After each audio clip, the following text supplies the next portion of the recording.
আগামীকাল অর্থাৎ শেষ দিন বইমেলায় আপনারা সকলে আসবেন। আমরা কালকে শেষ দিনেতে আমরা সকলে কিন্তু এখানে একত্রিত হব। पुस्तक मेला শিল্পীদেরকে এই মুহূর্তে আমরা সম্মাননা জ্ঞাপন করব।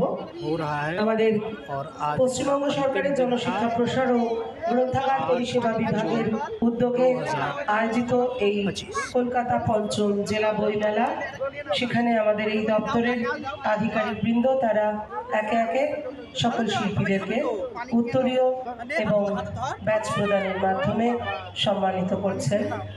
শিল্পীর সাথে যারা বাদ্যযন্ত্র শিল্পী রয়েছেন একে একে আমরা সকলকে সম্মাননা জ্ঞাপন করছি।